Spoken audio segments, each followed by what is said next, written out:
4 దశాబ్దాలకు పైగా రాజకీయ ప్రస్థానం, 6 సార్లు ఎమ్మెల్యే, 3 సార్లు మంత్రి, ఒకసారి ఎమ్మెల్సీ, ఇలా ఎన్నో పదవులు చేపట్టిన జీవన్ రెడ్డి ప్రస్తుత రాజకీయ ప్రయాణం ప్రశ్నార్థకంగా మారింది. పార్టీలో ఉండలేక పక్కకు పోలేక సతమతమవుతున్నట్లుగా కనిపిస్తోంది. కొన్ని నెలలుగా పార్టీలో జరుగుతున్న పరిణామాలు ఆయనకు పంటి కింద రాయిలా మారాయి, కంటికి కునుకు లేకుండా చేస్తున్నాయి. బీఆర్ఎస్ లో గెలిచిన ఎమ్మెల్యే సంజయ్ కుమార్ కాంగ్రెస్ లో పెత్తనం చెలాయిస్తూ ఉండడంతో ఆయన అగ్గై మండుతున్నారు.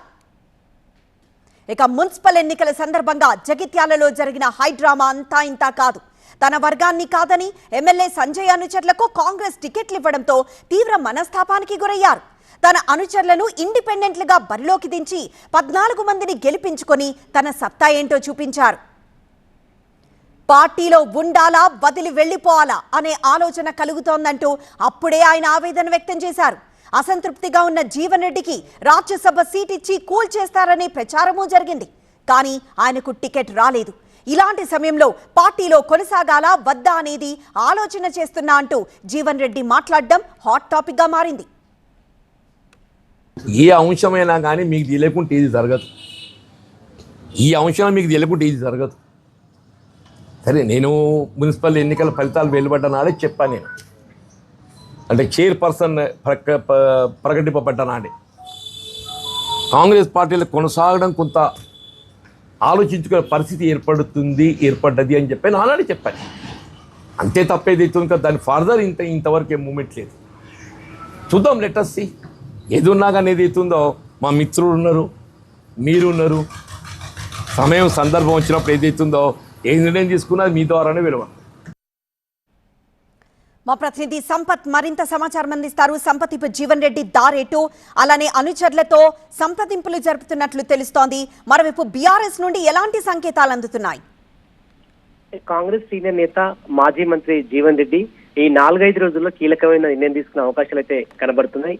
ఎప్పుడైతే సంజయ్ కుమార్ కాంగ్రెస్ కండువా కప్పుకున్నారో అప్పటి నుంచి తీవ్రమైన విభేదాలు అవుతున్నాయి. తర్వాత మున్సిపల్ ఎన్నికల తర్వాత సరిగా ప్రయారిటీ ఇవ్వట్లే అని చెప్పి కూడా అధిష్టానం తీరిపోయిన ఆగ్రహాన్ని కూడా వ్యక్తం చేశారు.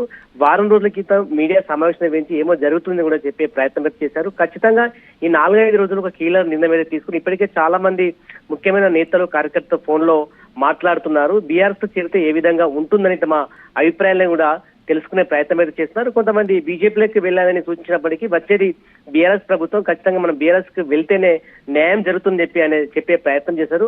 అంతేకాకుండా కాంగ్రెస్ జగిత్యాల ఒకటి వాట్సాప్ గ్రూప్ ఉండేది, ఇమ్మీడియట్ గా చేంజ్ చేశారు. టీం తాడిపత్రి జీవన్ రెడ్డిగా పేరు మార్చిన క్రమంలో ఖచ్చితంగా అతడు బీఆర్ఎస్ వైపు వెళ్తాడని ప్రచారం జరుగుతుంది. గత 4-5 రోజుల నుంచి కూడా బీఆర్ఎస్ అధినేత కేసీఆర్ కూడా మాట్లాడి మనకు సమాచారం ఉంది. అంతేకాకుండా కేటీఆర్ తో కూడా సంప్రదింపులు అయితే జరిపారు.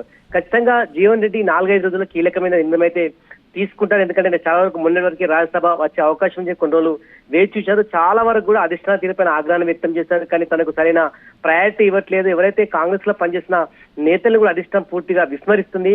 ఇక్కడ సంజయ్ కుమార్ కి ఏ విధంగా ప్రయారిటీ ఇస్తున్నారని చెప్పి కూడా గతంలో కూడా ఆగ్రహాన్ని వ్యక్తం చేశారు. మొత్తానికైతే మున్సిపల్ ఎన్నికల కారణంగా తన ఆవేదన కూడా వెళ్ళగక్క కాంగ్రెస్ లో ఉంటే తనకు న్యాయం. కాంగ్రెస్ నుండి ఎవరైనా జీవన్ రెడ్డితో మాట్లాడే ప్రయత్నం చేశారా?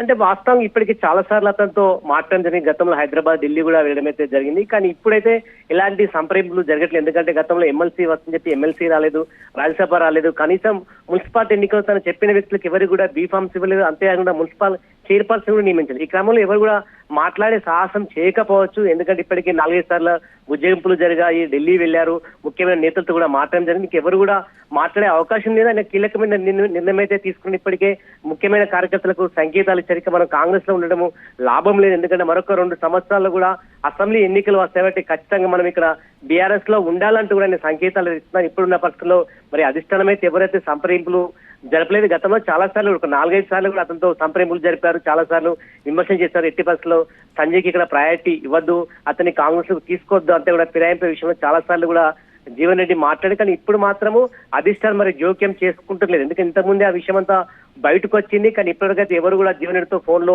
సంప్రదింపులు అయితే జరపలేదు. మరి ఈ సమయంలో ఒకవేళ అధిష్టానం జోక్యం చేసుకున్నా ఖచ్చితంగా డిమాండ్స్ ఉంటాయి. తనకి పార్టీ నుంచి న్యాయం జరగాలి, సంజయ్ కుమార్ కి ప్రయారిటీ ఇవ్వాలని చెప్పి డిమాండ్ చేసే అవకాశం ఉంది. క్రమంలో అధిష్టానం మాత్రం సంజయ్ కుమార్ ను పక్కన పెట్టే అవకాశం లేదు కాబట్టి ఖచ్చితంగా అతను కీలకమైన నిర్ణయం తీసుకుంటారు. మెజార్టీ కార్యకర్తల నేతలు కూడా కాంగ్రెస్ లో ఉండడం అవకాశం లేదు. ఎందుకంటే మనకి ఎన్నికలకు ఒక 2 years ఉంటుంది కాబట్టి పార్టీని బలోపేతం చేస్తూ అందుకోసం కూడా బీఆర్ఎస్ ఉంటే గ్రీన్ సిగ్నల్ ఇచ్చింది. అంటే కొంతమంది యూత్ సంబంధించిన కార్యకర్తలు బీజేపీలోకి వెళ్తే బాగుంటుంది, బీజేపీ కోసం ఆలోచించని కూడా సూచించే ప్రయత్నం చేశారు. కానీ తిరస్కరించారు. ఖచ్చితంగా బీఆర్ఎస్ కు వెళ్దామని చెప్పే ప్రయత్నం చూడాలి. మరి 4-5 రోజుల్లో ఆయన 20వ తేదీ తర్వాత కీలకమైన నిర్ణయం అయితే తీసుకుంటామని చెప్తున్నారు. అంతలోనే ఒకవేళ అధిష్టానము వచ్చి ఆయనతో సంప్రదింపులు చెప్తే ఆయన నిర్ణయాన్ని ఉపసంహరించుకుంటాడా, లేదంటే ఆయన మాటకు కట్టబడి వేచి చూడాల్సిన పరిస్థితి కనబడుతుంది. మొత్తానికి జగిత్యాల మాత్రము రాజకీయ పరిణామాలు చాలా వేగంగా మారిపోతున్నాయి.